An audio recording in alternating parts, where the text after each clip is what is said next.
The Jake Asman Show will begin shortly. Thanks to all these great Patreon members who help support the show. Get your SuperChats ready. Jake will be here in just a moment. If you love the New York Jets, this is the place to be.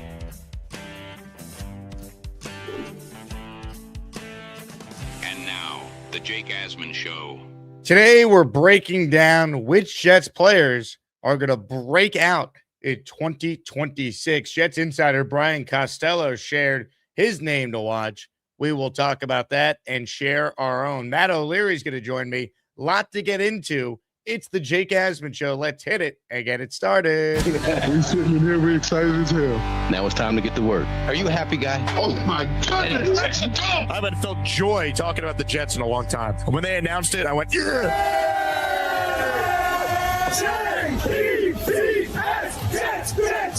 Let's go! A new chapter for the Jets has started. Aaron Glenn and Darren Muji are tasked with shaping the future of this franchise. Will they be the ones to finally get it right? We will be here for every step of the journey on the Jake Asman Show, breaking down all the storylines, every game, and everything in between. Please subscribe and hit the like button below. Super Chats, baby. Cut the line. The Jake Asman Show starts right now.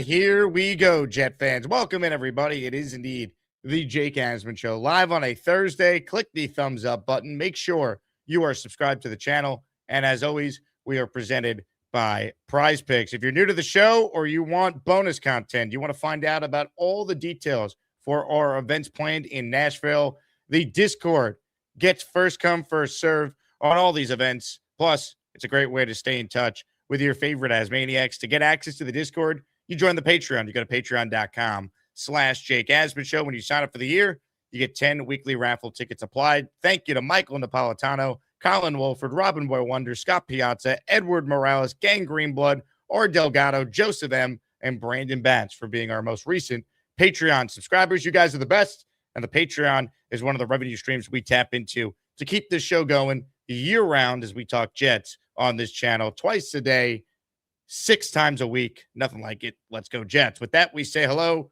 to our good friend Matt O'Leary, who joins us now on a Thursday. Matt, Jet Talk in May. Can you feel the magic? Oh, it's the best. Only the true sickos are here out with us. The seasonal allergies are killing me today. So apologies for the voice. It's not 100%, but yeah, gotta power through to talk some Jets football with Jake Asman on May 21st. Look, we actually have some interesting conversations to get into surrounding the Jets. I was listening to Gangs All Here, great podcast with our friends Frankie V, Brian Costello, and Ryan Sampson, all of whom will be appearing at Gangrene Beach Club with our friend Matt O'Leary, of course. But the three of them were discussing breakout players for the Jets in 2026. Here's Brian Costello's answer to that question. I'll play it, and then you and I, Matt, will give our own answers to which Jet players we believe will break out this upcoming season.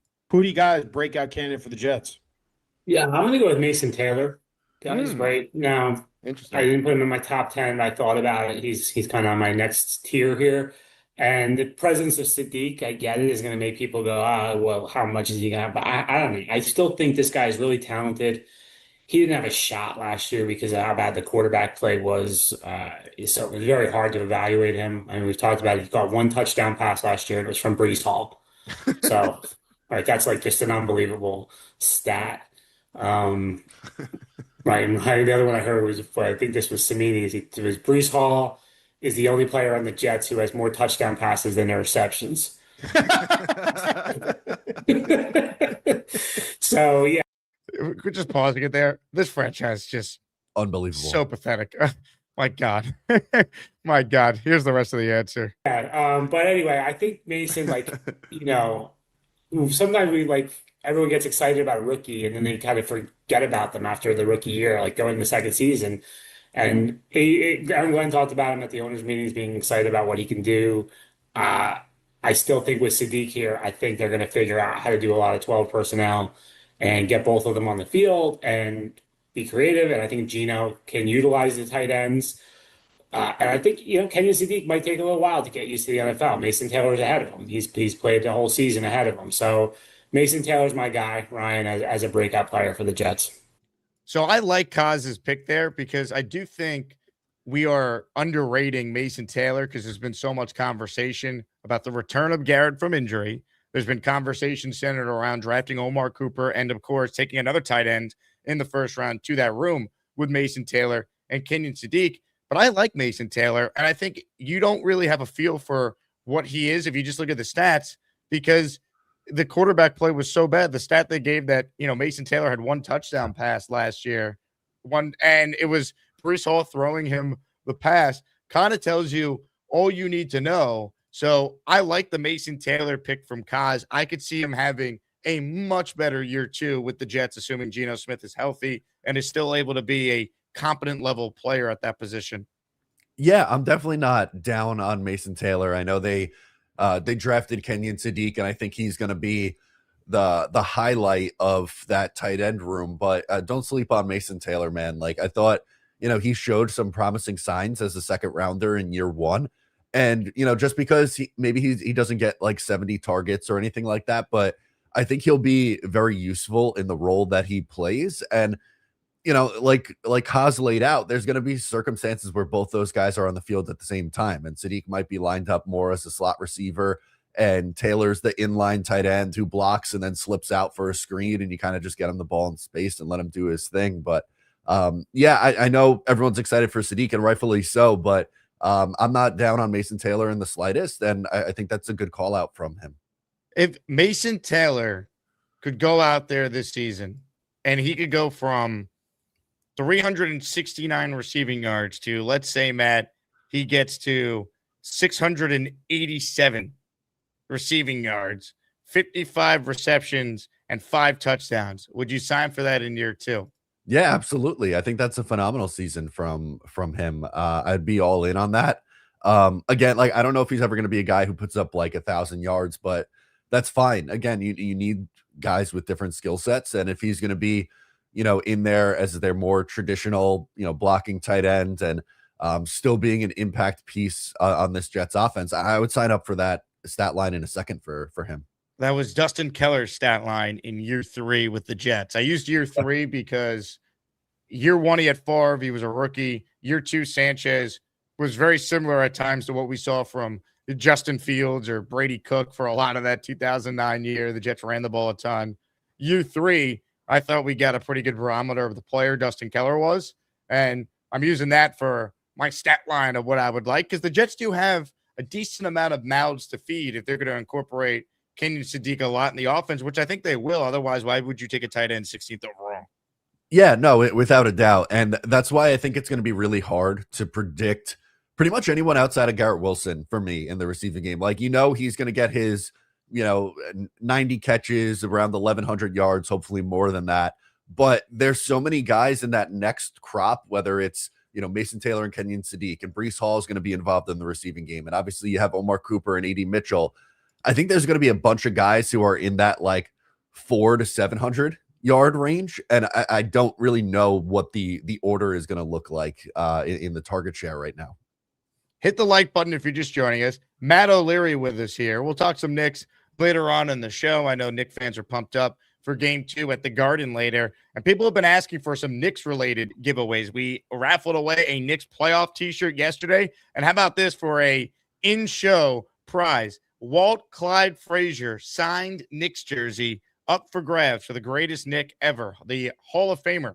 The signed jersey by Clyde, the giveaway on today's show. Enter by gifting a membership or sending in a super chat that qualifies. You'll have this show and this afternoon for your chance to win. When you enter, you're in Saturday's weekly raffle featuring a signed Garrett Wilson helmet, Wayne Corbett end zone pylon, and a Breece Hall signed helmet. Those are the top prizes in the weekly raffle. Comments, questions, super chats, cut the line. All right, so outside of Mason Taylor, give me another player that immediately stands out that you could see having a breakout season with the Jets in 2026.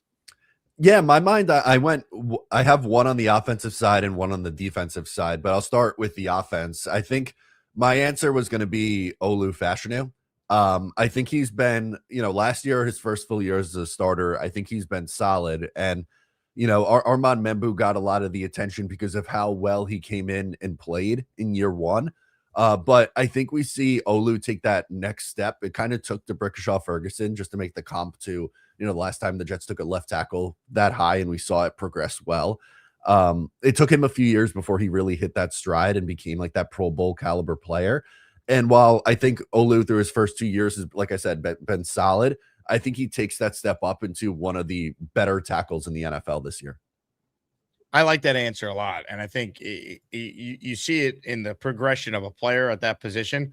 Sometimes it does take time. So I think that's a really good one. How about this for a name? I'm going to give you Tavondre Sweat. I feel like no one is talking about Tavondre Sweat. I know that on Gangs All Here, Ryan Sampson picked Tavondre Sweat as his, breakout player. And I like that because if you think about it, this guy was a second-round pick not that long ago. You heard what Jeffrey Simmons said to CBS Sports HQ, to Leger Douzable, raving about how good of a player Tavondre could be. I love the fact that when I spoke with Harrison Phillips last week, he said that he's taken Tavondre under his wing. I feel like he's in a good environment. I feel like the Jets have a clear role for what he will be, a space eater in this 3-4 defensive shift.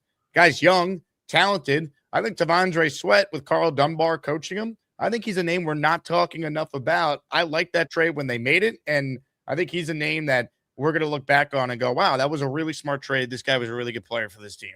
Yeah, I think that's a good call out on your part. Just looking at how this defensive line should play, I think he's going to have that role, that true traditional nose tackle. And I think for him, the biggest question mark would be if you're keeping him motivated, but who better than obviously Harrison Phillips to kind of take him under his wing and show him what it's like to be a pro. And then, like you mentioned, you add in Carl Dunbar, who I think is one of the better defensive line coaches in the NFL.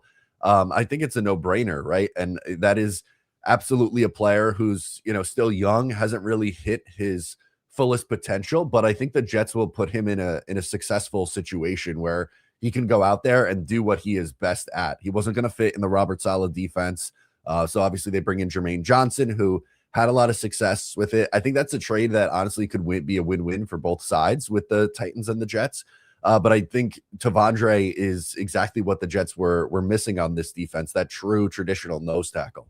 And how fitting it, of course, week one, Saleh versus the Jets, Tavondre Sweat versus the Jets, Jermaine Johnson versus the Jets, or I should say Tavondre Sweat versus the Titans. So how sweet would it be if we get a Tavondre Sweat sack that puts the game away, or a Jarvis Brownlee interception or pass breakup? Everyone's talking about the Jets, of course, having to deal with their old coach and a lot of old players, and the Jet revenge game doesn't seem to go well. You want to sign, things are different. Some of the Titans, ex-Titans players make plays against the Titans, help the Jets win that game in the season opener. Yeah, that'd be nice, right? Like you're right. Everyone's talking about Saleh and all the different former Jets on that team. But what if it is Jarvis Brownlee with a late interception, or Tavondre Sweat with a forced fumble, something along those lines? So both those guys seem pretty motivated that they're going up against the Titans in week one. And, hopefully their play shows that.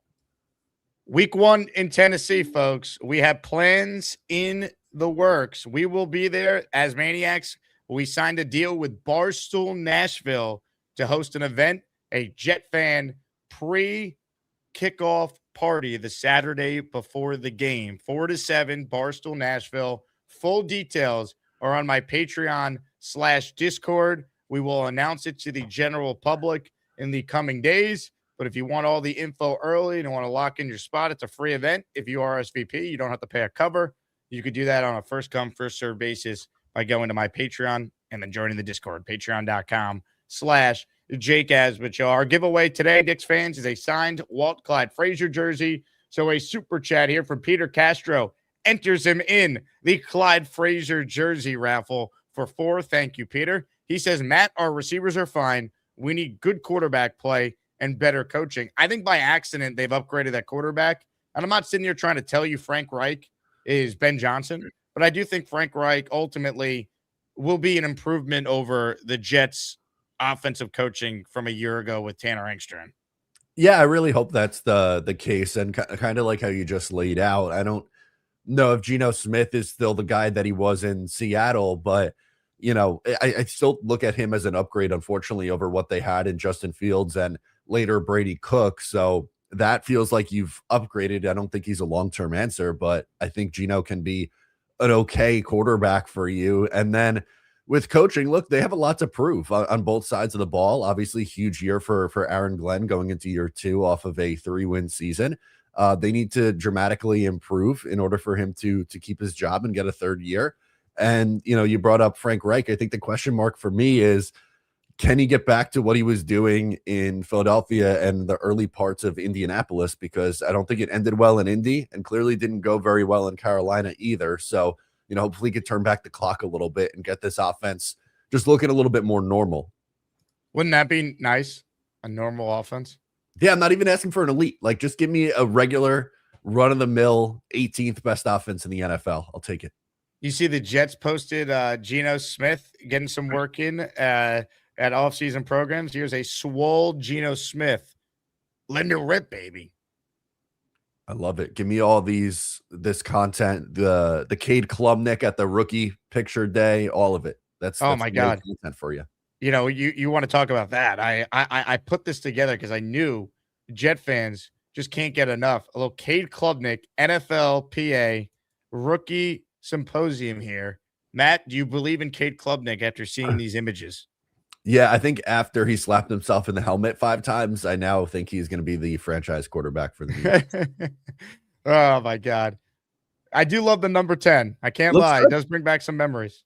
No, it does. Absolutely. I'd sign up for a Chad Pennington level quarterback. And, I'm rooting for Cade. I think we're going to get to see him a lot in training camp in the preseason. So looking forward to see what he shows us. But I don't want Jet fans to get over their skis. This is still a day 3 quarterback. And, let's be careful with anointing him the guy before he's ever taken a preseason snap.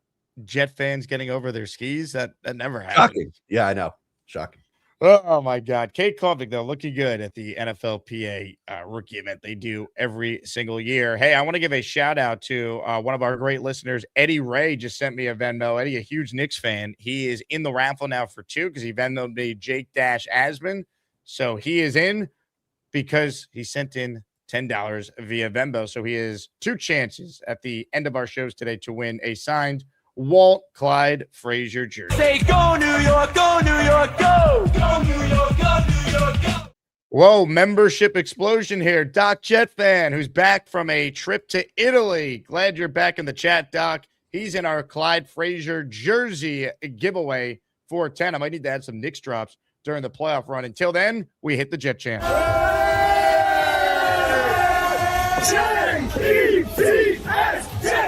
Jets, let's go!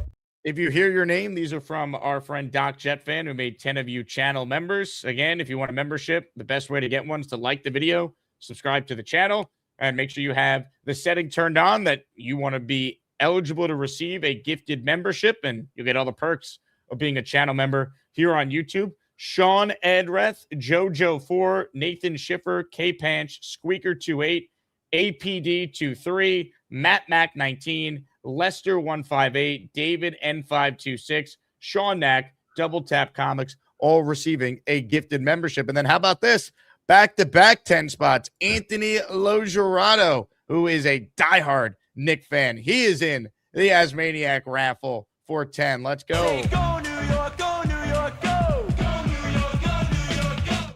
These are from Anthony. Thank Anthony. If you hear your name called, he gifted himself, Anthony Logerato. Shout out to Anthony for gifting himself. Don Reck, Z Browning, T-Mac 5842, Net Mover, Aaron Glenn, please win a lot of games so we can have a fun season. Brian PJS, Matt Burns, Justin Raub, and Cash Taylor all receiving a gifted membership from Anthony. Let's go, Knicks. Appreciate everyone who is here. Some super chats, and then we'll talk more about some breakout players. Amy writes in, how should we feel about the Jets safety this season? Thanks, Jake and Matt. I think it's interesting when you look at the safety room. What's the plan for Micah Fitzpatrick? Is he going to be more of a nickel lining up there, or is he going to go back to what he's traditionally been in his career, more of a real safety? I'm fascinated to see how Glenn deploys him and what that means for the rest of the room.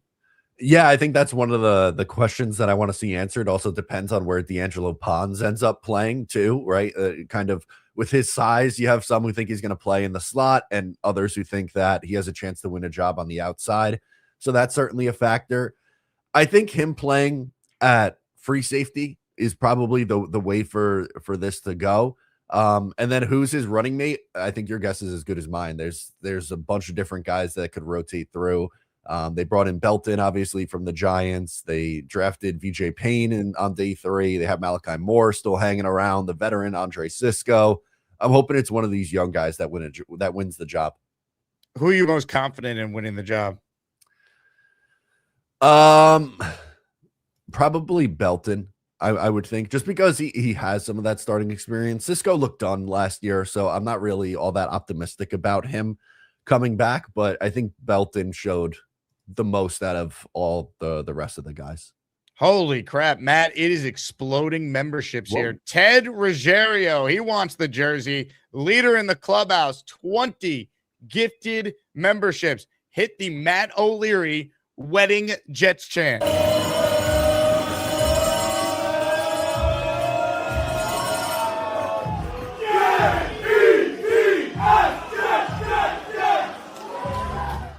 Oh, yeah, nothing like seeing Green Bean in a suit. A very rare thing, but it was magical at the O'Leary wedding. Oh, it was great. Great video. That's always my favorite.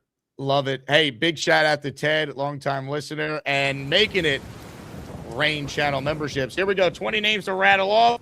If you hear your name called, you thank Ted for making you a channel member. Jesse Owen, Michael Navarro, Manchester Jet, Zach 3668, Jamie W, Andrew McCalden, Hollywood Ruz, A. Colada, Stephen Buckanowie. Let's go, Knicks. Better win tonight and go up 2-0. I added that one. Wrong verb. CJ 6682. Joni Jorer 9702. Adam J6. Matt O'Leary and Green Bean in Speedos on July 11th. Get your tickets at gangrenebeachclub.com. I might have added that name. Funky Monk 28. Keith Kirkwood 19. Justin Pringle 6955. And Big Guy 0725. One of the 20 people who just received a gifted membership from our dear friend, Ted Ruggiero. Hit the O'Leary chant one more time.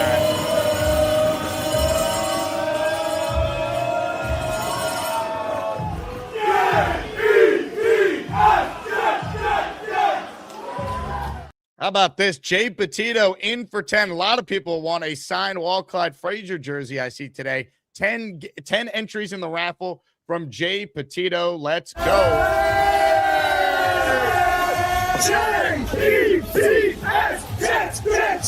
Let's go.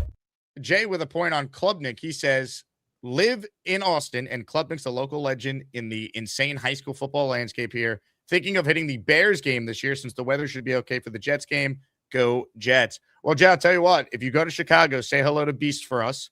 All right. We want as many Asmaniacs to get to that game if possible. The weather should be good. And as far as Klubnik goes, he went to a high school that is the same high school that Drew Brees went to, Nick Foles went to, Sam Ellinger, I believe, went to the same high school. So they've had a quarterback pipeline there. And Klubnik was 5-star recruit, multiple-time high school state champion, goes to Clemson. He was an ascending player. I bring up that graphic all the time. Field Yates having him as his number 3 overall prospect going into the last college football season. So, just like Fernando Mendoza came out of nowhere, guys go up, guys go down. It's a high volatile position. If you want to hold out hope for Cade Klubnik, I think you can, just because why not? It's May, and he does have, I think, some talent, some upside that was getting people to talk about him in the first place. Yeah, no doubt. And clearly he didn't have the season that he was hoping for in 2025. And if you're someone who's a believer that it was the team around him in Clemson that was a big issue, well, like we've been saying, we're going to see a lot of him during training camp and the preseason. Right now, there's not really another QB2 on the roster. So if he's getting a lot of reps with the twos, then I think we'll know, pretty quick if he could hang. I hope that he's just the number 2. Like, wouldn't that make it so much easier if it's just, hey, we go into camp, you versus Zappy, you got a legit chance to be the backup quarterback, you could beat him out? Yeah, if they really do believe in him that much, then sure, right? Like, give him every opportunity, and I would hope that he's able to beat out Bailey Zappi. And, if there was ever a point, God forbid, if Geno got hurt during the year and they felt comfortable giving it over to Cade, then, I think that would be good for his progression if he's, able to get out there on the field and if they really do believe in him. My slight concern with that is if, he's really better suited to kind of just redshirt it this year. I don't know. I don't think we're going to truly know until we see him out there on the field. And if that's, not the case and they don't feel comfortable, maybe they'll add another quarterback at that point. But I think he'll have every chance to win the QB2 job. One thing I like that they've done is they haven't signed anyone to this point because there's really no rush. Like, what other team really needs a backup if you go around the league? The Chiefs were one of the teams that needed a backup, and the Jets traded them Justin Fields, and then they took Garrett Nussmeier in the 7th round. Like, you look around the league, not a lot of teams, if any, actually have a real need for a QB2 right now. So if you're the Jets, like, what's the rush? Like, okay, Tyrod signed with Green Bay, but Cooper Rush is still out there. I don't think the Russell Wilson thing is going to happen, but he's still out there. Like, you could go into OTAs, which next week the media will be at them. Let Klubnik get all the reps. Let him get the reps through minicamp. And before training camp starts, you could form at least some sort of opinion on where Klubnik's at if you think he's good enough to compete for the QB2 job or if you need to sign someone. Like, I don't think the Jets are in any rush. I like the approach they've taken to that position to this point. Yeah, no, I think you bring up a really good point, right? Like the quarterback market's not going to really change between now and July. So there really isn't a rush to sign somebody. And, a veteran like Cooper Rush or a veteran like Russell Wilson, it's not like they need all those reps in OTAs or in the beginning parts of training camp. Like, you can get that guy in, later in July and still be okay with him serving as your backup quarterback if need be. I got to show you what I just saw the NFLPA tweeted out. So I showed you the raw cut up of like Cade doing the photo shoot. This is the edited version of those images all put together. Oh my God. I'm taking the music down because I don't know if YouTube's going to flag it, but look at this.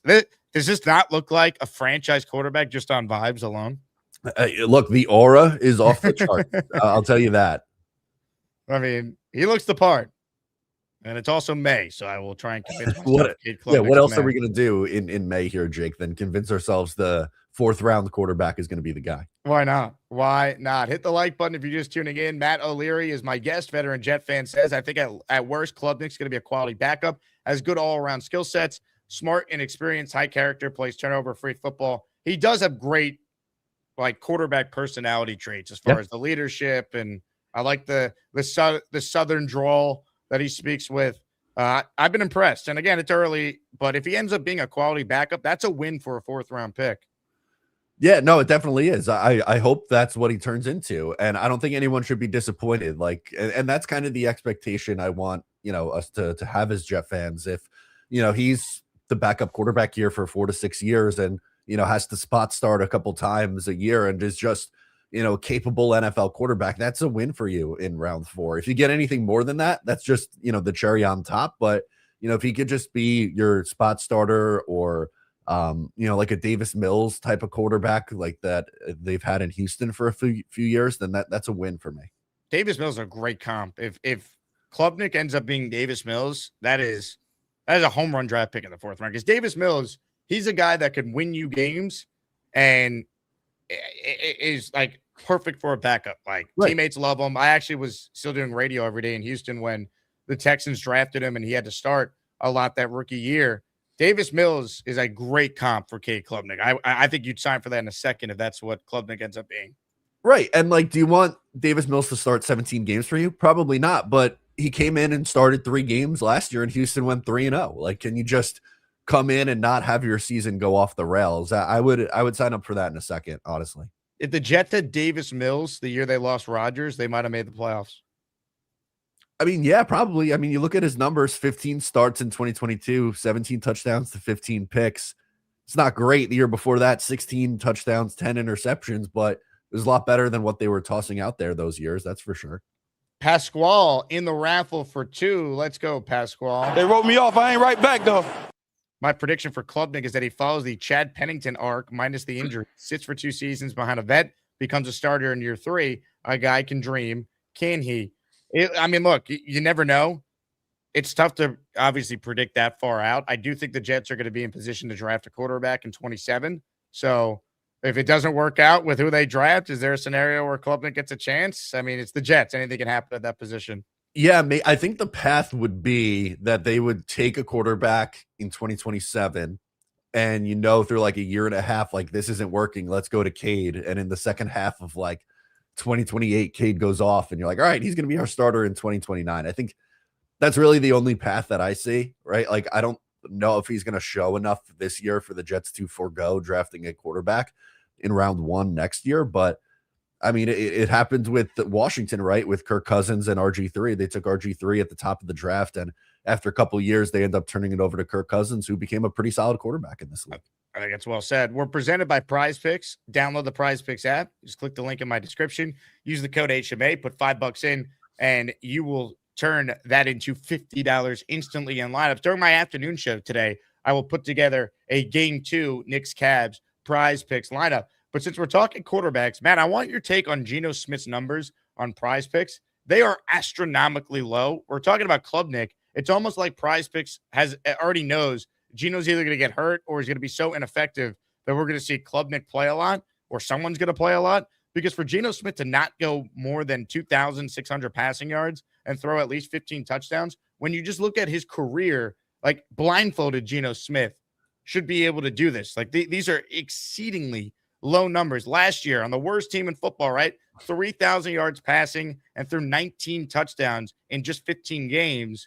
The year prior to that, all 17 games, Geno went out there, threw for over 4,000 yards passing, 4,300 yards to be exact, and 21 touchdowns. Year prior to that, 2023, 3,600 passing yards, 20 touchdowns. 2022, his comeback player of the year season, he threw 4,300 passing yards almost and 30 touchdowns. So the idea that Geno, if he's healthy, doesn't exceed these numbers, this to me would be stunning. This is free money unless PrizePicks knows something we don't.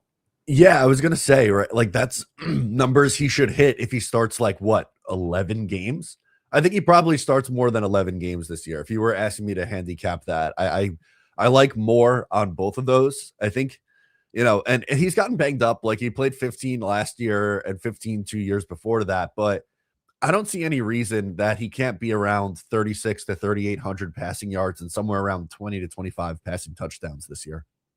I mean, that's 153 yards per game, passing yards, if he plays 17.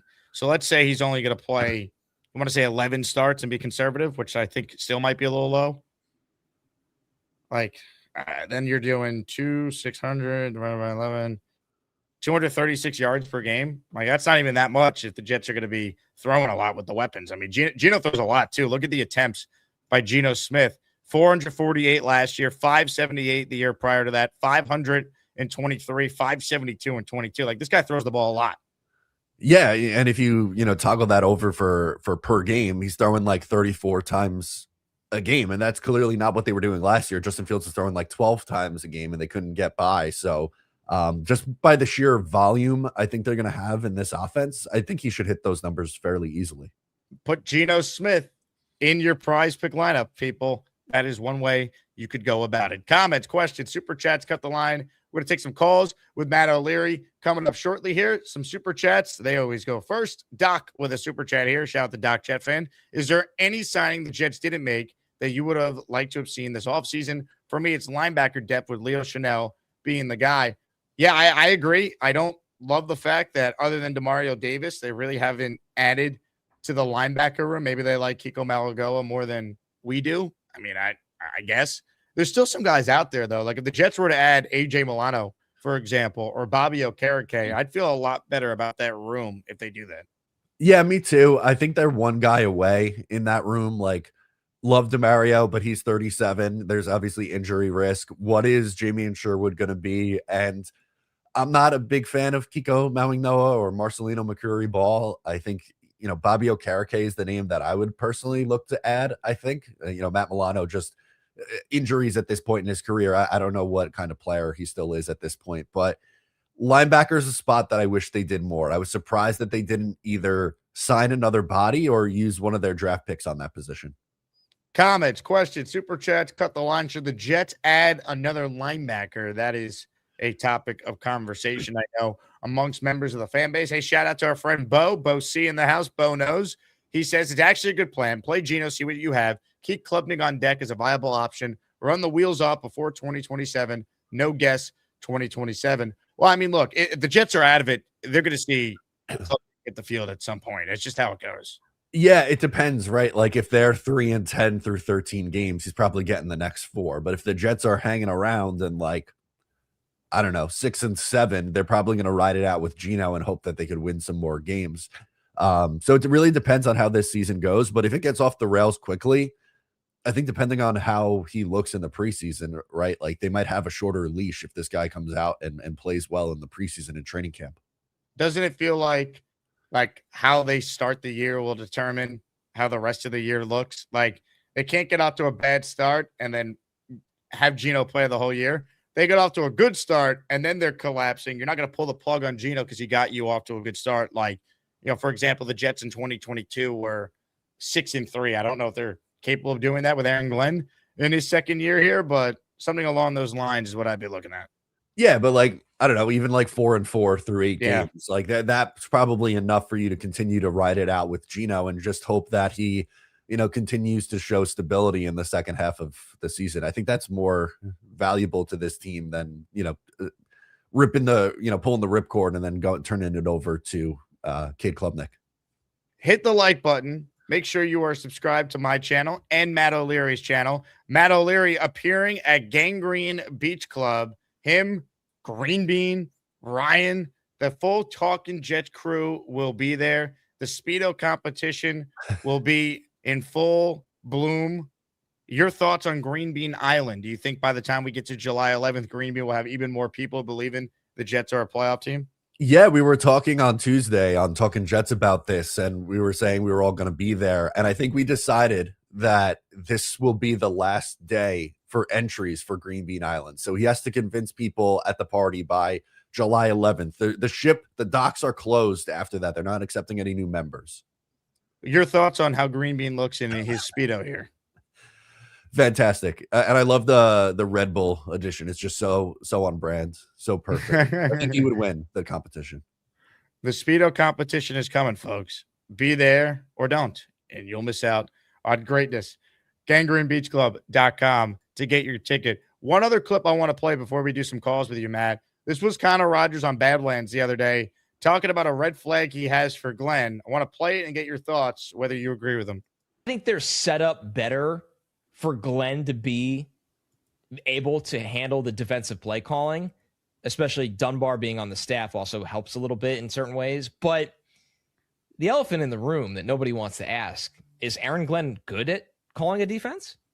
We really can't say that with our chest out. We can't. He's had moments.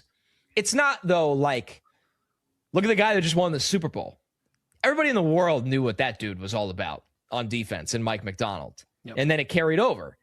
And I think it's a little bit of a red flag to me that when Glenn got this job, he was so adamant about not calling the defense, where a lot of the guys that have instant success lean on what got them there in the first place. Mike McDonald did it with his defense. Sean McVay's done it with his offense. I don't need to go through every coach in the NFL. Jesse Minter is going to do it with the Ravens this year because Jesse Minter is fucking awesome. Like, that was a little bit of, and I criticized that in the moment. I was like, this doesn't really make a ton of sense unless he just feels like he needs to allocate so much attention to being the head coach. And he wasn't good at head coach things. That's the problem. If it was one of those scenarios where Glenn was really buttoned up with head coaching decisions last year, his defense just stunk. Now he needs to go handle that and head coaching. We think he could do it. He wasn't really that good at it, like you said. So can he do both? We don't know. That's the concern. Can he do both? Do you have concerns with Glenn taking over the defense and being able to still be smart and handle the head coaching responsibilities that still come with the job? Yeah, I think that's a fair concern because as they laid out there, it's not a situation where he proved that he is a capable head coach in year one, right? Like, I do think even if he's not great, I think he's an upgrade over what Steve Wilkes is as a defensive coordinator. So I think that aspect will be better, but can he improve as much as what he has to do from the head coaching perspective while also calling the defense? That's a real concern. I don't know. I don't think we're going to really know that answer until we get in the mix and see him do it. But I think that's a fair concern to bring up. What are the expectations for the Jet defense? Like, what would you look back on and be like, you know what, all things considered, the defense did what it was supposed to do? Average 16, right in the middle, right? Like they were bottom 3 last year, maybe 31. I don't remember off the top of my head where they ranked in total defense last year, but I'm not quite expecting the Robert Saleh, like from worst in the league up to a top 5 defense. I just don't think that's a fair ask. But, you know, if this defense isn't somewhere around the middle of the pack with the talent they have, I think that would be pretty disappointing. Matt O'Leary is my guest. Time for some calls for those of you who want in on the conversation. And first up today is a guy who's fresh from Italy. Doc Jet fan returns to the show. Doc, I hope your vacation went well. Oh my God, it was tremendous. It was actually Sicily, which very nice. It's fantastic. And good morning to both of you. Thanks for taking the call. You know, I don't have anything earth-shattering for you this morning. You know, no theories on who they should draft or any of that stuff. But you know, it was nice with a Campari spritz and a cigar and whatever, looking at the Mediterranean, kind of taking stock. You know, kind of a state of where the Jets are. I had time to think about it. You know, I was a little burnt out with all the draft stuff, but I have a fresh take on it. Again, it's nothing new, and I don't mean to be repetitive, having not heard the show in a couple weeks. But you know, we didn't fire Aaron Glenn, right? And I personally don't think he could have done a worse job last year. It's been litigated. You know, his game prep was, I thought, awful. You know, his cliche is always the last 4 minutes of each half belongs to the coach. I think that's baloney. I think it's the first, 10 minutes of the game and the first 5 minutes of the third quarter, because that's when you have a chance to make, lots of changes to what's going on. His coaching staff was abysmal. We agree on that, right? I think Engstrom was over his head completely. Wilkes, we don't even need to talk about. And also the guy that the players hated was the defensive line coach. They couldn't stand him, apparently. So, his roster construction was horrible. The biggest, the quarterback usurps everything else. Justin Fields was an awful decision. I think they overrated the players that they had on the roster. I mean, is that a fair comment? I think it is. His media presence was awful. So in conclusion of that part of it, I don't think he could have done a worse job. He has no excuse now. Seriously, he has no excuse now. I think the roster that they put together through the draft and through free agency at least provides a litmus test of whether he can coach or not. You guys point out that he's going to be, calling the defensive plays. Whether he's good at it, I don't know. I mean, it didn't seem great at it in Detroit. My point being that this is it. This is, I think that Muji's done a good enough job in the offseason. He also has to take some of the blame for Justin Fields. He has to take some of the blame. I think Sherwood signing was abysmal. You signed a linebacker who can't cover, who used to be a safety. So I'm not giving Muji a free pass, but I think, and I'd like to know what you guys think. I think he at least provided a roster that's good enough to compete, and now Aaron Glenn has to do it. I think it's spot on. That's been my whole thing. Like the roster, I'm not saying it's a playoff roster, but it's a roster that is good enough. If we just say Geno Smith is closer to Seattle than last year, and I think he will be. And even if he's not, he's still better than any quarterback they put out there. So you've eliminated like the just inept quarterback excuse completely that people fell on with Fields, even though he had a lot to do with that decision in the first place. I think they have the makings of a real offense. The offensive line, we all agree, is solid. They have legitimate weapons, we now think. They brought back Brees, who had 1,000 yards last year on an awful team. I think we all agree they've improved the defense. Most of their free agent moves and trades were defense. The second pick in the draft was used on a defensive player. So if they can't be competitive, if they can't show some fight, if they can't win some games they're not supposed to, like normal football teams do every year, then I don't really think there's any sort of discussion. You move on from Glenn, and I think the Jets would be an attractive job a year from now. Yeah, and just to add on top of that too, I think with what they did this offseason, it takes the excuse out of the equation for Aaron Glenn. He can't go, oh well, this is Steve's defense. No, this is your defense, and there's players on this defense that you and Muji work together. So I would imagine he has some influence on who they were drafting and who that they were signing and trading for in free agency. So for me, I just think this offseason took away any excuses. And that's not saying they have to go out and win 10 games this year. I don't want to be completely unrealistic, but you certainly can't go 3-14 again with this team that they have out there on paper. I agree, Matt. I mean, I don't like to assign numbers. I think numbers don't tell the whole story in terms of wins. But look, if he wins 5 or less games, there's nothing to talk about. I think he's gone. If they win 6 or 7 games, I have to look at those games, and see when they occurred, how they occurred, what the circumstances, what the injuries were. And then, it's up for debate. I personally don't think it's good enough to win 10 games in your first 2 years, but we can talk about it. If they go from 3 wins to 8 games, I think that's a reasonable, litmus test and expectation to see whether or not he can coach. And of course, it all, depends on what it looks like. I don't want to see his mismanagement of the clock again. All the things we suffered through. Look, his media presence is definitely better. I don't know if he got coached up or his coaching staff is better.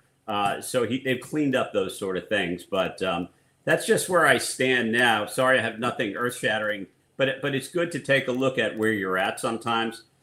The other quick thing, there was nothing like when the Knicks galvanized this city, by the way, on a separate note. I mean, I know you've been going to the games, best sporting event of your life. I hope there'll be many more, Jake. I don't know. It's gonna be tough to beat that one. You know what? Game 7 of the finals, kicking Wembanyama's ass would be okay. But the Knicks would be on the road, so I might have to go down to San Antonio for that. You might have company at that game. Let me tell you, I've been waiting a long time for it. But the special thing about the Knicks is that the Jets and Giant fans are divided. In this city. And then, for baseball, you got plenty of Met fans, plenty of Yankee fans. But the Knicks, I mean, the Nets are no competition. You could argue about the Islanders and the Rangers and all that. It's a Ranger town, even though I'm an Islanders fan, but and have been for a long time. But to get an idea, having lived through 69, 73, it's magic. And what's interesting is that when the whole city is galvanized, it makes everything better. It makes everything taste better. It makes people on the subway nicer, and it also tends to be contagious to the other professional sports franchises. So look, maybe we get on a Knicks run, and maybe it transcends to the Jets and some of our other teams, the Yankees. The Yankees have the pitching now. If you ever get a chance to watch, there's a video called "When the Garden Was Eden." You ever see that video? I have seen that documentary. Yep. It's phenomenal. Yeah, the documentary. And it really gives you a real taste of what it's like when this city all comes together. I hope that'll be the case in the next 2-3 weeks. And I thank you guys for your time. Doc, welcome back. Great call. And I've said this again, like for every Yankee fan, there's a ton of Met fans, Jet fans, Giant fans, 3 hockey teams in the area. With respect to the Nets, who have not been very good since they went to Brooklyn, and a lot of their fan base was in Jersey and felt disenfranchised with the move to Brooklyn in the first place, it's 5 to 10% Net fans and 90% Knicks fans. And because of that, you get what you get, where you get the biggest city in the world all rallying for the most part around one team. And that's why it has been so much fun these last 4 years, with it now hopefully culminating with a championship, or at the bare minimum, a trip to the NBA Finals this year. Yeah, I think it'd be awesome for this city. Like, I'm not really a big basketball fan, but I think it'd be great for New York if the Knicks won. It makes me feel right, like, because of how bad they were in the 2000s. It makes me feel confident that maybe one of my teams, who's also gone through it and struggled with bad ownership and hiring the wrong guys and poor draft picks, that maybe one of my teams can do it too. But I think with the amount of just pure fans that there are, I think it would be unbelievable if the Knicks had a parade. Oh my God. Can the Knicks go out there and win a championship? If they could do it with James Dolan owning the team, then so can the Jets with Woody Johnson owning theirs. That's the point I'm making. From your lips to God's ears. Bo, in the raffle for 2, we need a pass coverage LB. A thumper is not afraid to mollywop a tight end on a crossing pattern. Davis is that guy, but we needed 2 of him to be complete. Sherwood's not that guy. 1 gaping hole I see. I think it's fascinating what happens with Sherwood this year, because he's going to be on the team. His money's guaranteed. He's making $15 million. So the last year of the guarantees on the 3-year deal. You hope with DeMario Davis being there, Jamien Sherwood is a lot closer to the player we saw 2 years ago than the player we saw last year. And I don't want to completely write him off because I still think there's talent there. And I know he's a good guy. He works hard. I just hope that there's more to Jamien Sherwood with, with better coaching and hopefully DeMario Davis, handling the responsibilities of calling the defense with the green dot. Yeah, and I was going to say, like, in a little bit of a lesser role. He's not, asked to be the leader of that defense. And obviously DeMario is going to take over. And, if he can get back closer to what he was in 2024, then I think it makes you feel a hell of a lot better about that linebacker room. And that's why I like the addition of Davis so much. Not only like can the guy still play, even being 37 years old, but, the leadership intangibles that he brings to this team as well. M123 with a super chat. Is the roster better than Rodgers year 2? Also, who do you think is most responsible for Falk leaving? I think that's a Muji decision ultimately. I mean, it's money, Mike. He's going to have to own that. If it doesn't work out, that's the one move I just didn't like from the beginning. And to this point, still don't like the Jets kicker situation, but I'll give it some time because I don't know if their kicker for week 1's on their team right now. It could be a training camp signing, or maybe that guy's in the UFL right now and they're scouting all those players. As far as the roster, I think the roster in 24 is better than the roster right now. I think they had more star power on that team in 2024 than they do on this team right now. Yeah, I would agree. I would agree with that. I definitely think there was more star power on that team. That doesn't necessarily mean that the win-loss is going to be exactly the same. I think there are a lot of factors into why that team did underachieve and did only win 5 games. But, coaching is going to be a really big part of it again. And it's on this staff to prove that they are legitimate coaches and can get more out of this roster by their coaching ability. Totally agree. Ladies and gentlemen, for the first time today, we say hello to a man's man. Do we stringing the cheese? Beast. Practicing pool right now and before work. Come on, get this that good of a shot. Practicing pool before work. A job that no one exactly knows what Beast does. Now I gotta do this next shot. Do I want 3? Or do I want the 7? Is there nobody else in this pool hall besides you, Beast? Yeah, I'm just having my own privacy right now. Don't worry about it. They gave you your own room? Yep, that's right. Beast Den? I guess the apologies went well. Anywhere besides back in the 13 bowl. Yes, very sincere apology from Beast, Matt. Okay. So he was reinstated. God, I'm glad. I'm glad. The last time I was here, he was still suspended. So I'm glad that Beast is back in the mix and gave a good apology. That's not 7. That 7's not going to be good. I can't touch the 8. I can't touch the 15. So I'm stuck in a situation where I'm going to have to get out. There has to come a time where you got to bust brains. Well, here you go. A shot. Come on. That's gonna scratch. Oh. That was a scratch. It's all right. Don't worry about it. It's only practice rounds. Well, what am I gonna do now? Take the 12. Or take the 12. But the 14's over here. You can't take the 14. 12. All right, come on. Easy does it. Easy and hey! Oh! Easy shot. Now that's what you call a little bank shot. Let's see. We can't touch 13, but we can do 14. Can I get a 14? The question is, can we get it? All right. There you go. Easy on it. Come on. You got this shot. Oh, shit. Oh. That was not a good hit. No, that's okay. That's one at a time. Okay. 3 shot. One leg. Yep. Easy. You set yourself up nice, too. Look at that. Oh, he's going that way. Okay, never mind. That doesn't look good. He's a man's man at work, folks. Trying to position the shot. Okay, bank off of that. That's not going to happen. Then I'll go here, and then I'll have to go.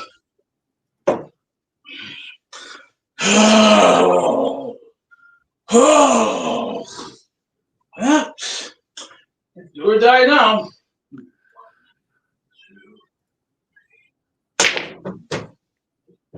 Ooh, don't hit the 8. Don't hit the 8.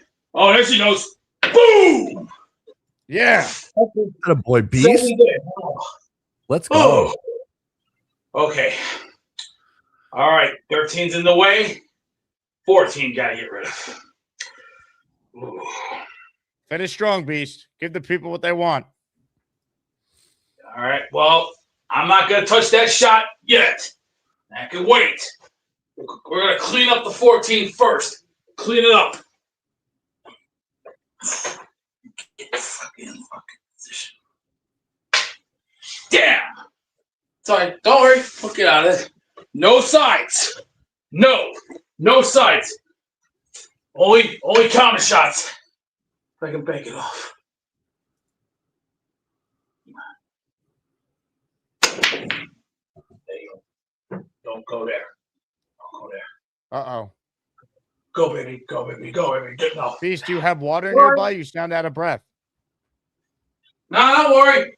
I just had sausage and biscuit from BK. See average. It's lacking. Okay, come on. 14 ball. Get your ass in that hole now, son. Get your big ass in the hole. There. You son of a bitch. You just Nobody saw it. It's okay. 14. Boom. Down. 13. Ooh. There's an A that I'm going to have to do. Go up here and then try and I'm going to have to figure that A shot. Where It's is going to be a everyone tough in A to this hit. pool hall? That's private only. It's all right. Is this Don't the worry. basement? Okay. Shh. That shot. Ah. Tom A says, time capsule basement. It really does look like the 1980s everywhere Beast goes. Yeah. There you go. No, you don't. Oh, no, you don't. Stay away from that. Stay away from the side holes. Schmuck. 13. Can we do it? 1, 2. Oh. Unfortunately, all missed. Come on, All right. Beast. Finish strong. Tom A says, I'm glad Beast is wearing clothes that fit him well. That's because I sent him that. Beautiful sweatshirt.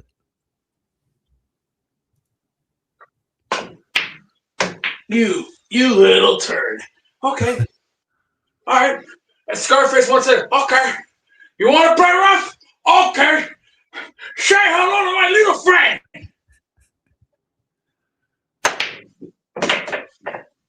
230 people And- watching this, by the way. Going down. All right, call your shot. Which pocket?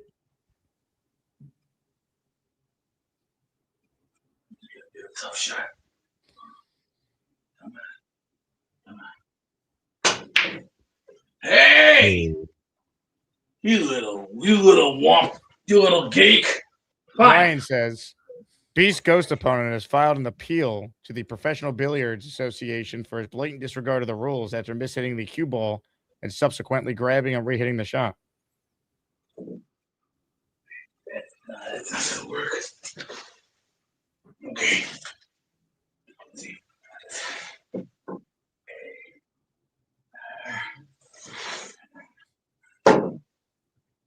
That's not gonna fly. Come on, Beast. Trying to do Thousands of people are I'm tuned into this. I'm trying to weather up my A.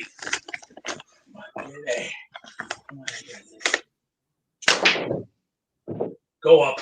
Go up. Go up. Go up. Go up. Go up. Okay, Dave. There she go. Come on. Come on, Beast. You could do it. Okay. You want? Come on. Okay, good. Good. Good. You little son of a bitch. You think you're slick, huh? There's 2 cue balls on screen. Come on. Easy Jet says, This guy's living the dream. 10 a.m. and playing pool on a Thursday. Cheeseman says Beast is as good at pool as he is at saying thank you. Oh no. Come on. There you go. Oh, look at that. Look at that. Look at that. Boom. Let's go. 8 ball. What does that tell you? This. Don't mess with the Marines. 1-800-CALL the Marines. Say go New York, go New York, go! Go New York, go New York, go! Ladies and gentlemen, Beast live from the pool hall, a segment you can only find on this program. Wow. Just what a run that was. Matt, thanks for hopping on as always. Love it. Have a good rest of your show, Jake. Matt O'Leary with us. I'm staying on for the remainder of the calls. Hey, quick plug. The Jets Collective is live today at 2:30 Eastern. So I'm doing 3 total shows today. This one, The Collective, and my afternoon show with Dylan Terriman. We're going to get into those Belichick comments that he made on Pardon My Take, talking about why he didn't take the Jet job, among some of the other topics we'll dive into. So subscribe to the Jets Collective on YouTube if you want to watch the show. Comments, questions, super chats, cut the line. Nick fans, signed Walt Clyde Frazier jersey is the giveaway today. If you want a chance to win a signed jersey by the greatest Nick ever, gift a membership or send in a super chat that qualifies. Let's get to more of your calls right now on the show. Bunch of you on the line, which I appreciate. Adam is next. Adam is cool, although kind of basic. He claims he's too cool, though often quite basic. He makes great jet points, looks a little basic. Adam is cool, too cool, but basic. Some would say generic.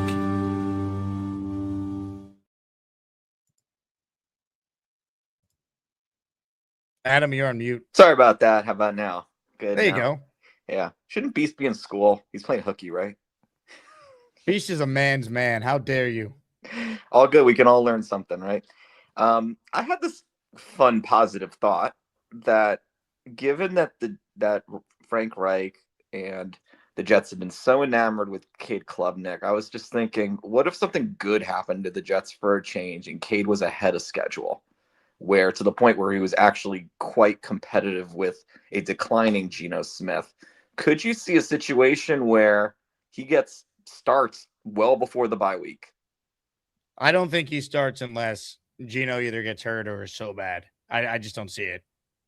I mean, I don't think we haven't really seen him at all play, a real meaningful anything yet. But it would be interesting. It would be nice if something like that happened to us for a change, where all of a sudden we found somebody quite capable that has the right chemistry with the staff. And I think that's something that seems to be, at least that's the hype. The hype is that he's got incredible chemistry with the coaching staff, which is a very important thing in that position, Well, if you just look at the history of guys that are picked on day 3 at that position, you're talking about like an extreme outlier scenario. Like Dak and Kirk Cousins are going to be like the examples you'll point to for 4th round guys. It just doesn't happen.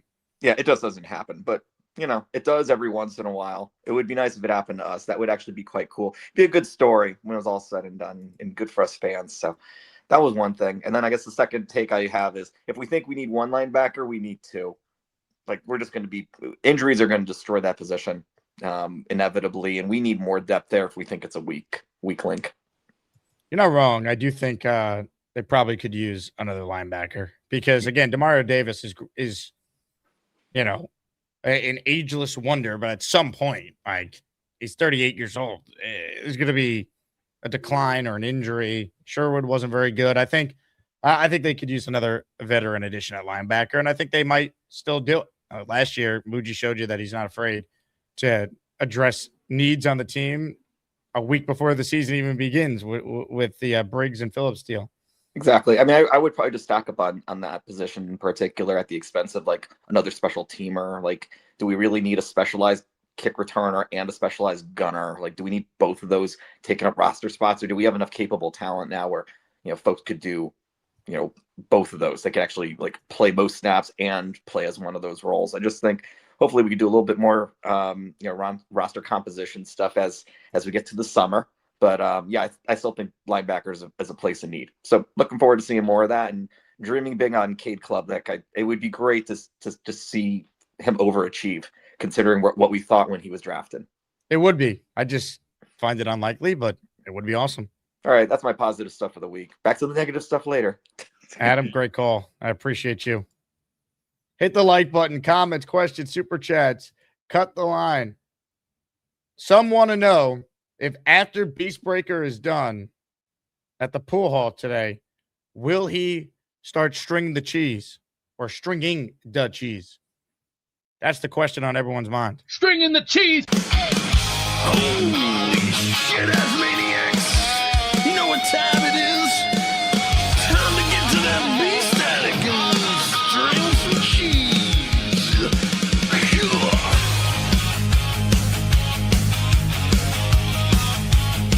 Oh, yeah! Come on! The Jets win the offseason. That's got me stringing the cheese. The Knicks come back, breaks records. That's got me stringing the cheese. The Yankees crush the Red Sox. That's got me stringing the cheese. When Cisco send gift memberships. That's got me stringing the cheese. Oh, stringing the cheese make me happy. My stringing the cheese might look messy, but cleanup is a pleasure after a damn good string in the cheese. Oh, yeah! Oh. The Jets could make the playoffs. That's got me stringing the cheese. The Knicks might be finals champions. That's got me stringing the cheese. Oh, the Yankees chasing 28. That's got me stringing the cheese. When Mimosa sends a super chat, that's got me stringing the cheese. Oh, stringing the cheese make me happy. My stringing the cheese might look messy, but cleanup is a pleasure after a damn good stringing the cheese. Ladies and gentlemen, I'm stringing the cheese. Now, ladies and gentlemen, now that. If that was Eddie Van Halen on guitars with David Lee Roth, now that's what I call class. Now, let's get back to our feature presentation with Dr. Jake Asman. Take it away, Jake. Stringing the cheese. Dr. Jake Asman. How about that? I've been promoted. More of your calls. Some legends on the line.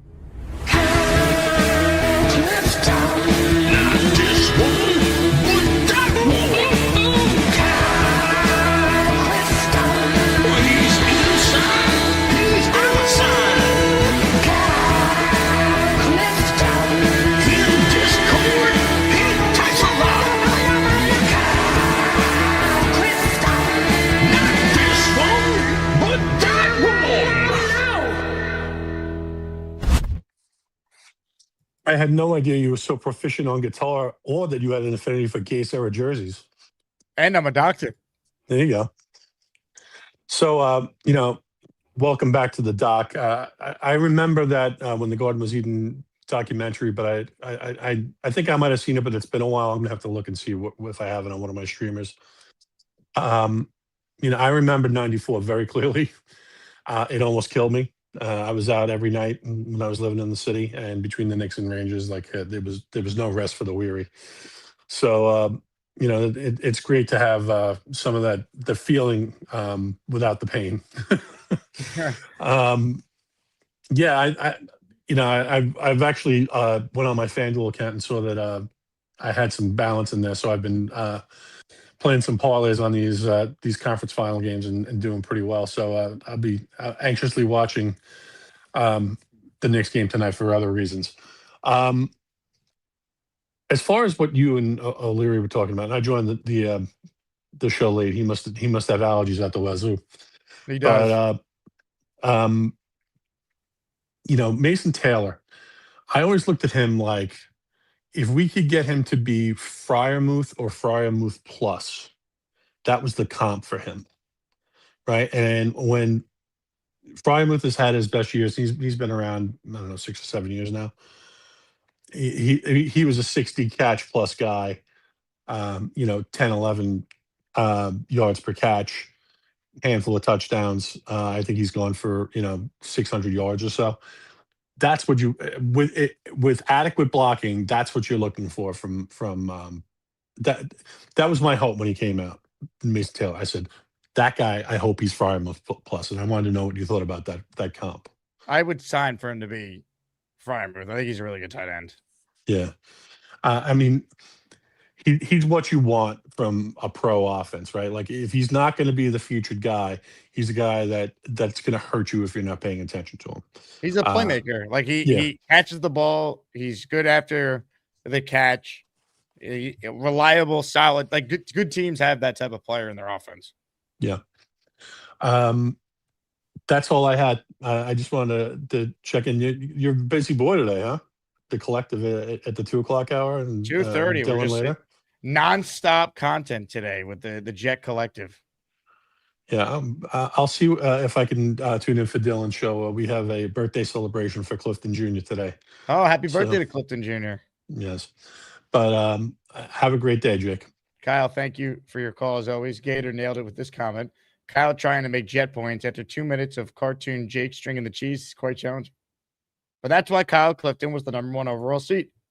He can make calls under any condition. I'm excited for the Knicks later. I think the key for them is going to be to not get complacent because game twos are tricky. Cleveland blew out the Knicks in a game 2 a couple of years ago when they met in the playoffs. Now that game was in Cleveland. But from a Knicks standpoint, the Knicks still need to come out with the intensity that they lacked in that second and third quarter and really part of the fourth quarter before the comeback started. I thought Cleveland out-hustled them. They played with more of an intensity, and it took the Knicks a little while to get to that. And then obviously Brunson went God mode, and the rest is history. One adjustment I'm curious if we see from Mike Brown later, I would get Mitchell Robinson out there sooner. I wouldn't wait until there's a bunch of fouls already in these quarters when, the hack-a-Mitch strategy then is easier to deploy if you're Cleveland. Robinson, we know he can't hit any free throws. He's been better at times, but he was awful in game 1. He's unplayable if you're going to use him late in quarters, and then the hack-a-Mitch strategy comes into play, and Mitchell Robinson's 2 of 8 from the free throw line. It becomes unplayable. He only played 14 minutes in game 1. So I'd like to see the Knicks go to the double big lineup earlier in the game. And I know people are down on Josh Hart. I think Josh Hart has proven that he's a winning player and he could recover from a poor shooting night. Yeah, it wouldn't surprise me if Josh Hart goes out there tonight and hits 2 of his first 3-pointers. That's just who he is. But I think the Knicks need to come out with a level of intensity that I think you're going to get from Cleveland early because Cleveland's the desperate team here. Like this is a superstar type of game for Donovan Mitchell if there ever was one. Like your team's down 0-1. You just had a historic collapse. After the game on Tuesday, you're trying to say it doesn't matter whether we lost by 40 or we lost how we did tonight. It's all the same. We're down 0-1. I don't agree with that. I think the Knicks stole the Cavs' soul with how they came back. But I would like to see the Knicks get Mitchell Robinson out there because if you remember when the Knicks got the early lead in the first half of game 1, it was after they subbed Robinson into the game. They went on a nice run. He came up with the steal. He made some plays.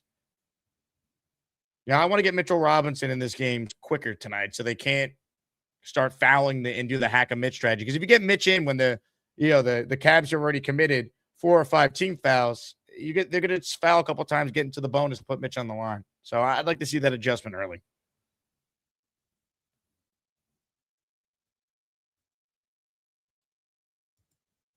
Stay out of foul trouble, and let's see what the Knicks could do.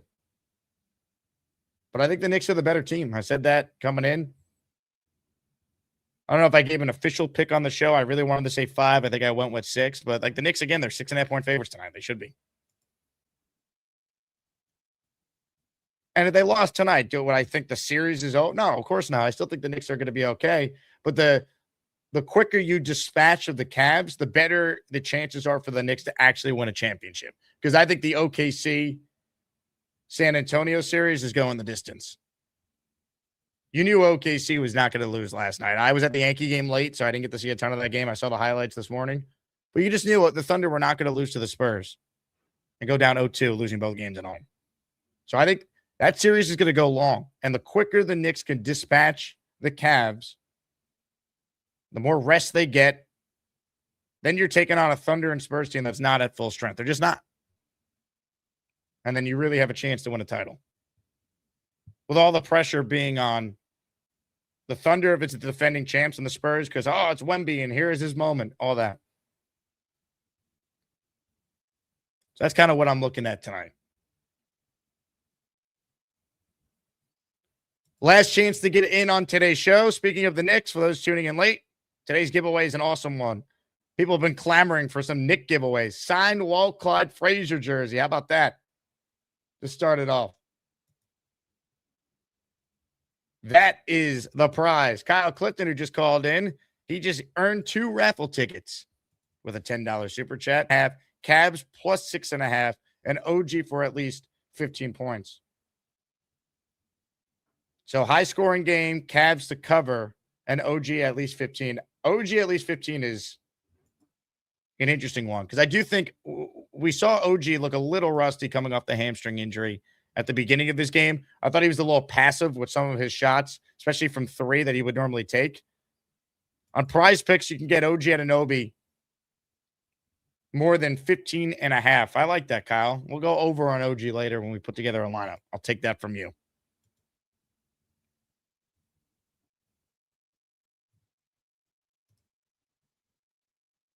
I'm going to go OG more than 15.5, and I'm going to take Cat more than 3.5 assists. He had 5 in game 1.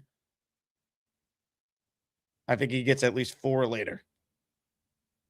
And then a Cleveland Cavalier one for PrizePicks is you got to pick a player on the opposite team for your lineup. All right, last chance to get in on the show. Ladies and gentlemen, this guy has been red hot with his gambling picks on the show. He was all over the Vegas Knights last night, and he was right. It's the Rooster.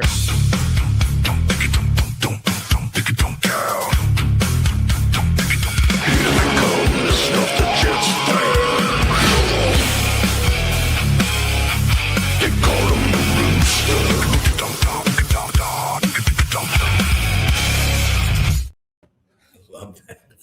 Laugh every time I see it. Yeah, to sweat that Vegas game out. I don't know if you were at the game late. 3-1 became 3-2, and they won every faceoff late. So yeah. And then during that empty netter, you went like this. Cock-a-doodle-doo, baby. I chicken locked it. It helped that McCarr was scratched later after I even said it. That was kind of nice. One thing with Schlittler, who's unbelievable, who got a raw deal. Austin Wells can't even get out of his own way. He's sharing the ball on the bunt. Oh, terrible. He does have to develop something off speed because he gets tired a little at the end and he was overthrowing and he has nothing to – you watch the other kid who's unbelievable. That kid. Trey Savage is great. He's got to get an off speed eventually. Not that he wasn't great last night. I'm not nitpicking Schlittler. He did everything. We couldn't score, but don't sleep with Cleveland tonight. Cleveland has showed you that they don't care about awful losses. They lost – Game 6 at home. And dominated a Game 7. I agree with you. This is a veteran team. The Knicks did not play well that game. They didn't. It took Brunson's hero ball and some big shots at the end. We were outplayed most of that game. So, like you said, Knicks got to come out tonight. You know, my son said the same thing as you. He goes, why don't we just start Mitchell Robinson? So they can't foul him so he can get his minutes. But the only thing I say to that is Brown's not going to change what's working. Cat's still the main guy. Cat, you don't want to. I don't love them both together. It hasn't really worked as well.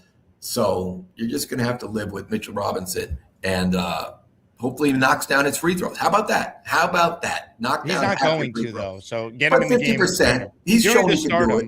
Yeah, I don't know. He's streaky, but like I want to get him in a spot where he doesn't, where they can't do the hack a Mitch right away. So I know that's nuts. My kid agrees the same thing as that. So last thing with the schedule, 4-4. Again, if you had Harborough, Tomlin, and all these other coaches, you'd be saying right now we could be 4-4 after with this roster. So this is all on Aaron Glenn and the group. They have to get wins. And I look at that schedule and it's there. It's there. And if he can't get wins and can't figure it out, we will be looking for a new coach. And that's okay. That's fine. That's the way it is. No problem. Get wins. Find a way to win. Cleveland, Raiders, Dolphins at home. With the same thing. If you can't win the 50-50 game, what the hell are you? Well, that's the whole key, right? And winning the games early to kind of build some confidence. And then maybe that helps you win some of those games that you're not favored against. Like that's how the Jets were able to be 6-3 in 2022 before it fell apart. Like it can be done. It can be done. And then all of a sudden, everything changes. And then your show has got 100,000 people going, let's go. Here's the pick for tonight. Knicks money line with the Hurricane money line. You get plus 110. That Carolina team is going to demolish Montreal tonight. We find a way to get it done. I don't want to snip on the spread. Knicks, Carolina, money line parlay gives you plus 110. Jake, I got to go. You're the best. Rooster, you've been red hot. Red hot, Rooster. Let's go.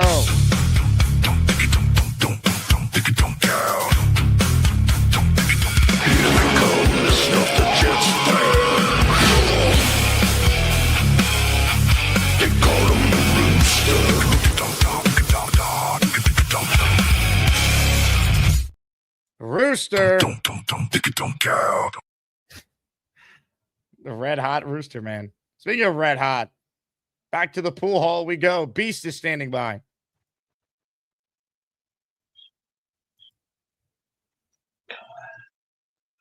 This is gonna be tough. This is gonna be a tough shot. Oh boy. That's gonna be a tough shot. Come on.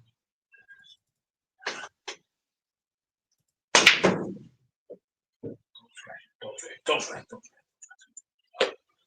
Okay, good. Good.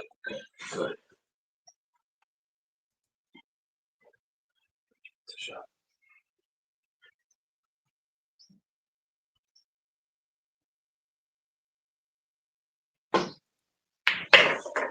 Pure English on that shot, folks. What you just saw there was painting a Picasso with a little art. Now, quiet.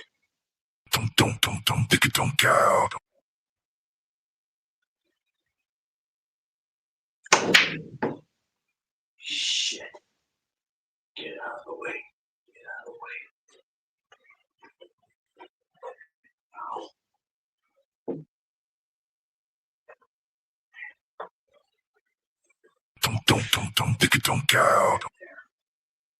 Do a zigzag shot. That'll be a zigzag.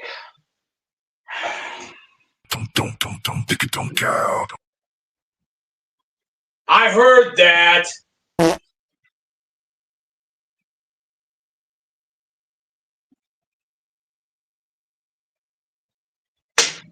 Shit. Please, that's out of the way. Okay. I'll try something here.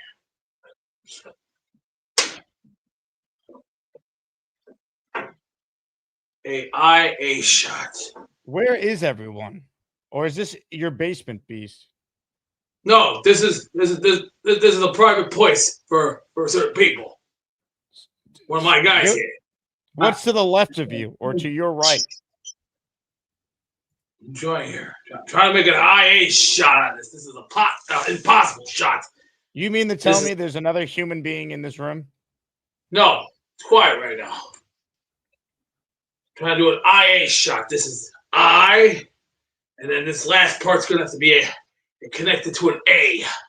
IA shot. How much did it cost to use the pool table? Free. There's no quarters. Fine. Oh, easy. Okay, let it rip. Okay.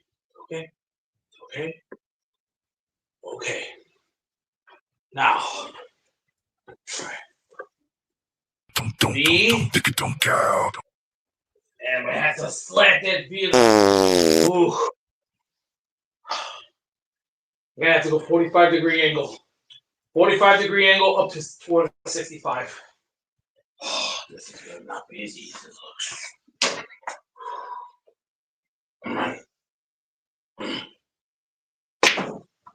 This is definitely the basement of the Global Studio headquarters.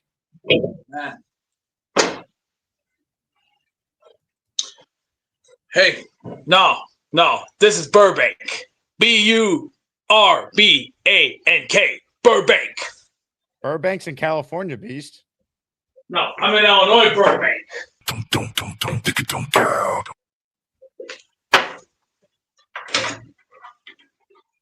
Show us the rest of the room. I'm charging the phone at the same time. And right now I'm put all these balls together. That's Cue fine. You can balls. just leave it on the charger and spin it around. Okay. Next time I'll put that 8-ball on the sideboard, you dumb fuck. Tonight, let's just play. Let's play hardball. Let me just say to the Cavaliers, their days of finger banging old Mary Jane Rottencrotch through their pretty pink panties are over. What? They're gonna fall victim and they're gonna fall on their face. And by the end of the night, they're gonna pee in their pants and they're gonna have a nice yellow stain. Hey, give us a tour of the rest of your basement. This is not a basement. This is a private place. Everything you see here, from top to bottom, everything you see is real. It is all real. But it looks like you're in a basement. No, this is a private garage, private only. Yeah, but whose garage? This is Burbank, my friend. He dropped off. Well, that is an interesting setup for the Beast. Ladies and gentlemen, one final call before we wrap this baby up. Mikey Midnight, close us out. Hello, I'm Mikey. I'm Bobby's little bro. Have you seen Jake Graves? She's so beautiful. I love my boy Jake, but not in a gay way. I am so happy. I'm not going to touch anything, I promise. Hey, can you hear me? Mikey! Yeah, how you doing, Bully Jake? I'm very excited about the Knicks. We go kick ass, 120 to 113. I like it. Knicks win, 120-113, folks. You heard it here first. And then Bobby's not ready to go on the show, but I did help him out. And, try to encourage him. He's a nice brother.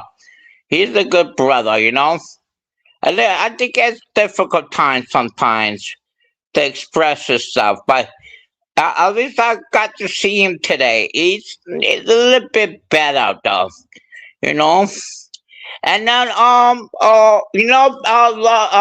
Bernstein, Bernstein and the Roller guys. Doctor, one of my doctor's son went to the same team. Noah, what was that college team? Noah Roller? What was that name? What's that name for college where Bernstein went? What was it? Bernstein.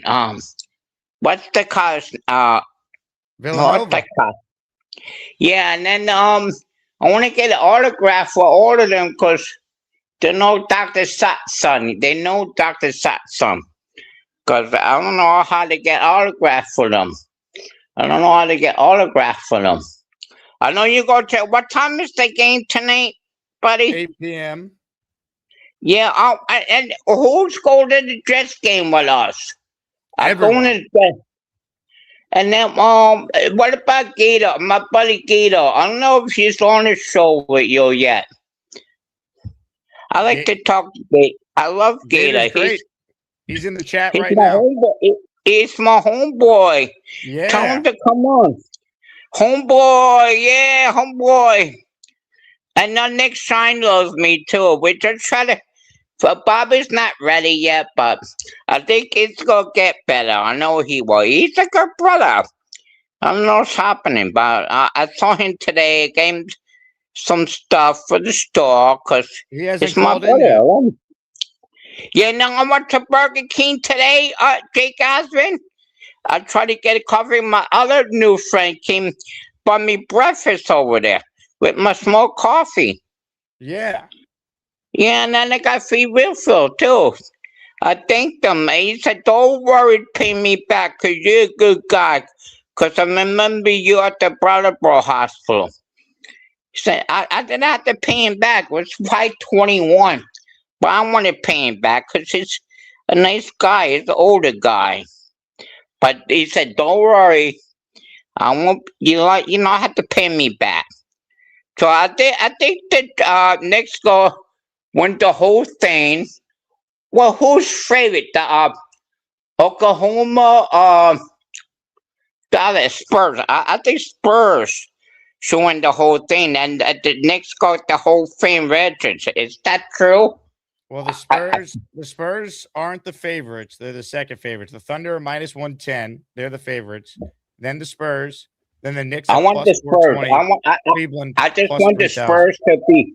I want the Spurs to be go back-to-back championship. Remember? I'll play any of them. Yeah, I am. This is how you. I mean, I live in. I went to Brattleboro. At the what you call it, Market Basket. No, not Market what in Brattleboro, the supermarket, and guy's a Knicks fan too. He wants to watch the games with me. I love it. Well, Mikey, you call in tomorrow after the Knicks win, all right? Yeah, they go win 100. Yeah, 120 to 113. And to everybody, I love your show. I'll talk to everybody, and we could go to the game. My dad wanted to figure out how much it is, but sometimes it's hard to. You have to get the train ride too. That's the problem. You have to do it in advance. I'd rather take the train. Choo. You know what I mean? Yeah, choo in Brattleboro. You know where Brattleboro is, right? Oh yeah, it's in Vermont. Yeah, Vermont. I live in Guilford. I like Guilford better. Brattleboro has drug dealers. I don't want drug dealers in my life. Fucking, it's stupid. I try to get Bobby in Guilford too. So my dad's trying to help me out too. We have to get him mad at Brattleboro. It's stupid. You know what I mean? Maybe he feel better about that too. He could have the same apartment, but in a different. He has his own bedroom, Maybe we could go to the. You give me the next thing. The New York next thing, the towel. Go New York, go New York, go. I'm gonna send you a playoff towel, Mikey. And the shirt you said. Yeah. And now I pay you back. You don't owe me anything. I got you, Mikey. Say go New York, go New York, go! Go New York, go New York, go! Make sure we take care of Mikey. We love his positivity. All right. One final check-in at the pool hall. What do you need? I'm not in a good mood today. I already took a diarrhea dump, and my back's killing me. Does anybody else need anything? Okay, what do I want to do now? Well, there's 5 different possibilities. Do I want to break 413, or do I want to go 168, or do I want to go 914? That's the question that I have to do. Well, do I want to break 413, or do I want to go 914? Well, stuck with no choice. There's no saying. You have no reasonable other ultimatum than to just use the 914 for a shot. Take it easy and do it slow. Do it if you have to, hard if you have to. Easy.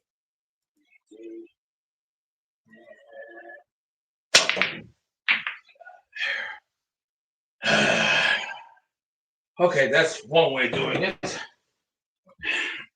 At red 3, I'll have to do a slip shot. Slip. A little bit of slip. Easy. Easy. Nice and easy. There. Nice and easy. Hey, B, show Okay. us the water heater. That's at the other joint. This is private over here. This is in Burbank. That's Chicago. This is Burbank, Illinois. Burbank, Illinois. So are you at a family member's house right now and using their pool table? That's right. There we go. 10. That's not gonna break. No, that's Whose gonna house are you at? It's my one, guys. You're at your one guy's house? That's right. And I'm trying to get my study shots in. Now, easy on the 12. Easy on the 12. We're making progress. Always at one guy's house. Shit. Damn it. Damn it. That was a scratch. Put that over there. That's a scratch. Okay. Go get him, Beast.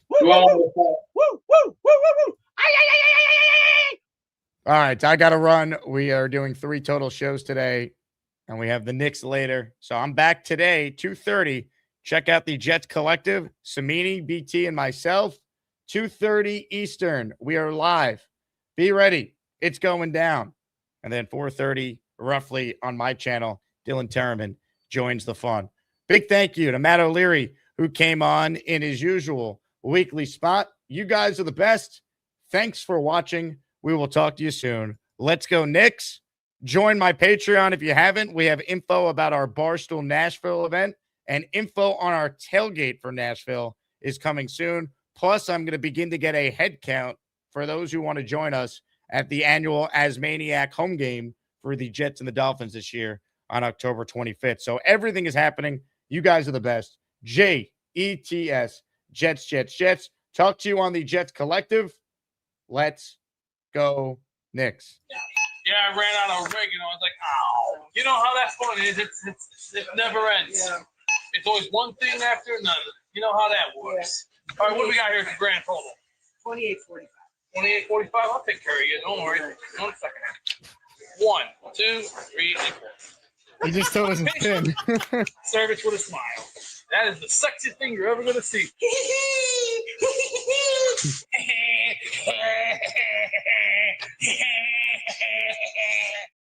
You could kiss my big, big ass. Woo!